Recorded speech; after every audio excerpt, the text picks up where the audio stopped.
The empire was split into 4 parts. There are only 2 I want you to remember. The Seleucids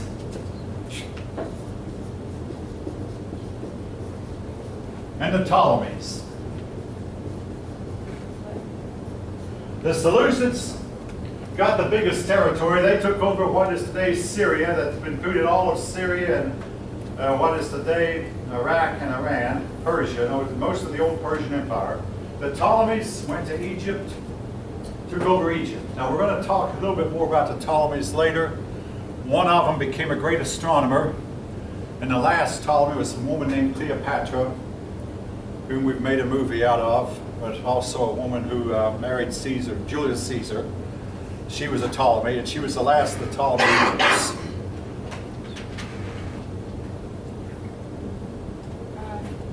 Just to clarify. Yes, go ahead. Seleucid. Seleucid, they were the north. Like, okay. What region? The region of Syria and basically the old Persian Empire. Syria, what is today Iraq and what is today Iran, Persian Empire. The Ptolemies got Egypt. The other 2 are less important. One of the kings, actually it was 4 generals. One of the generals took over Macedonia.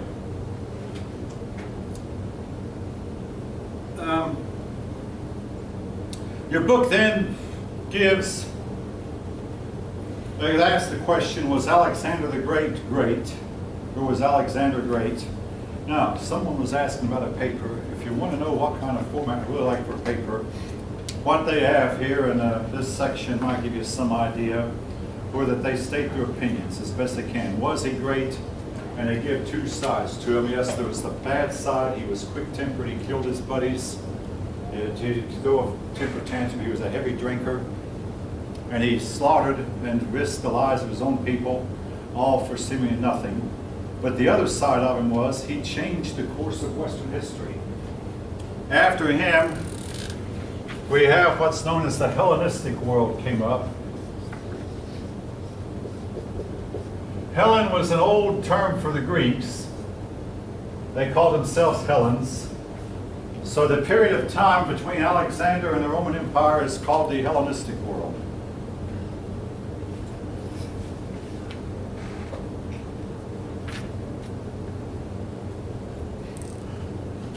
All right. Then your book spends several pages describing the Hellenistic world. A few things I want you to know. The Seleucid Empire and the Ptolemies often fought each other. And because the Seleucid headquarters was here in Syria, the Ptolemies down here in Egypt, Judea was right in the middle. And any of you who know anything about the history of the Jews, Judea had the misfortune of having to put up with these armies of these 2 rulers passing through their land. And much too often the Jews took the wrong side in the conflicts, took the side that wound up losing. And they gave Judea a really rough time. Eventually, though, Judea revolted under the Maccabees and achieved something of military success. That's something we must remember because it's very important in view of what was to happen later. Now, the Hellenistic world. The Seleucid kingdom had a really tough time holding on to India, and eventually India broke loose and Persia broke loose. And eventually this area broke loose, and all that was left was this part around Syria and what is today Turkey. They were able to hold on to that until the Romans came in. The Romans conquered them all. But again, the Hellenistic period is that period of time between the death of Alexander and the rise of the Roman Empire. You're talking about a period of about 150 years. Your book mentions here again Chandragupta Maurya, who created a new Indian state. The Seleucids traded with the Indians and tried to remain friends with the Indians, and both sides learned a lot from each other.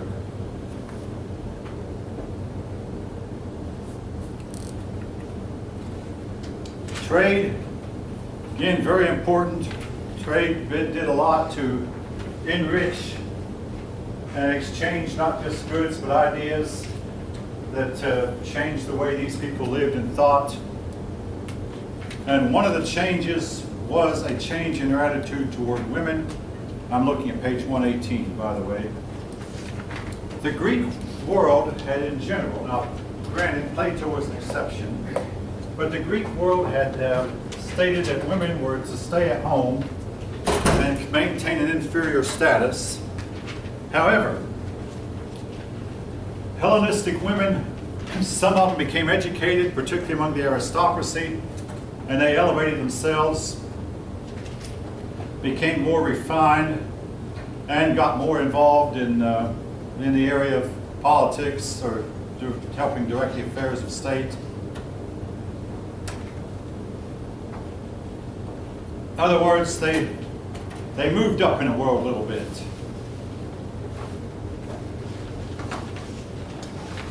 The theater was very popular at this time, and Athens remained the center of the theatrical world. Comedy came into the fore more so than it had before. Tragedy fell on the wayside.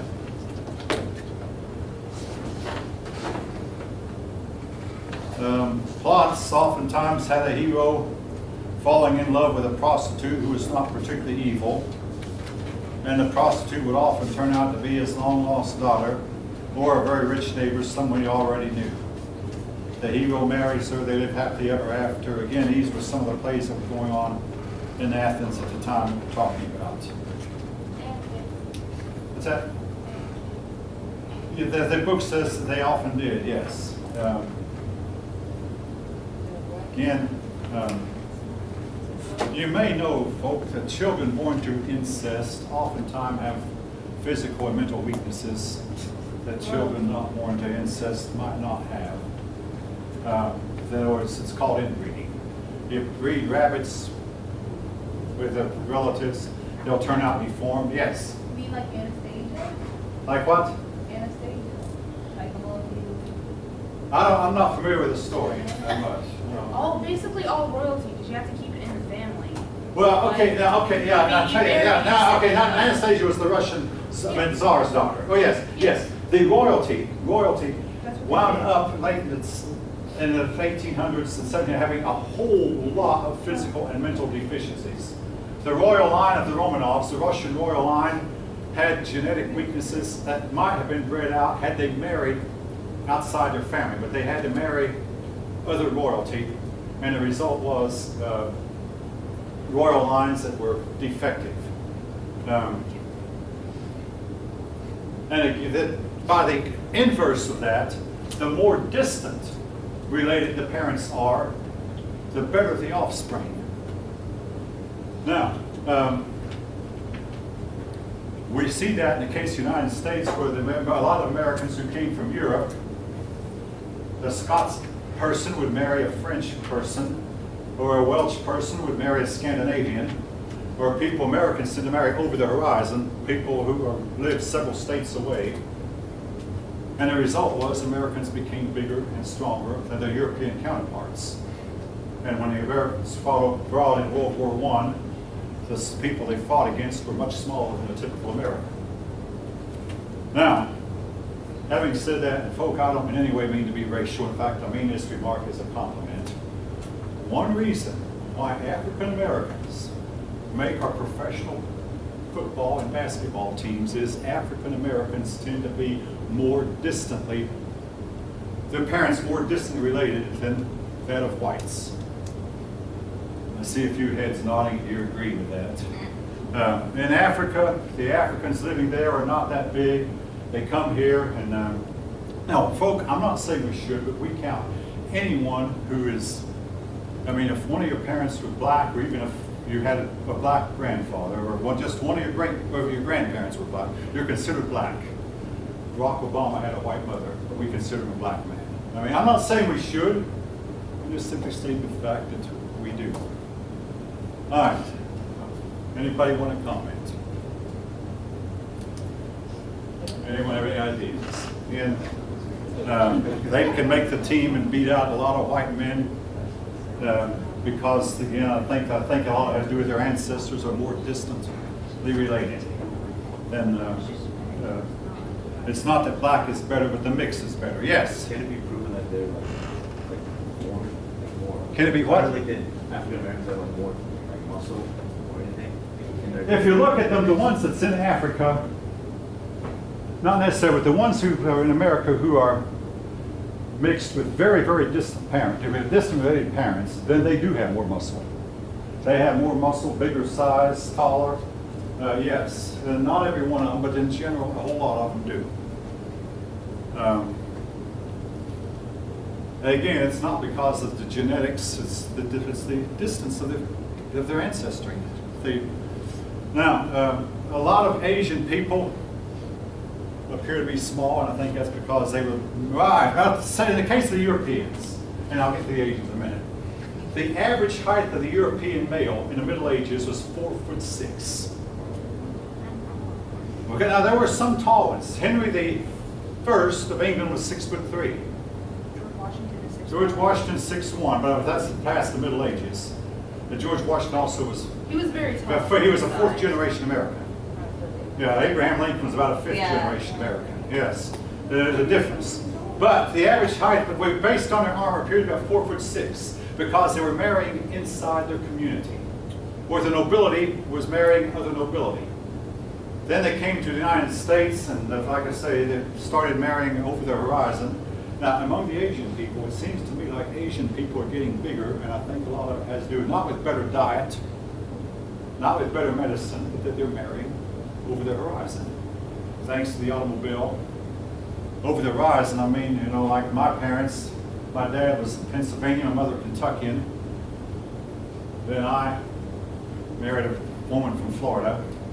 In other words, we marry, in America, we tend to marry strangers, persons who none of our kith or kin have ever even heard of, and none of their kith or kin have ever heard of us, or any of our kith or kin.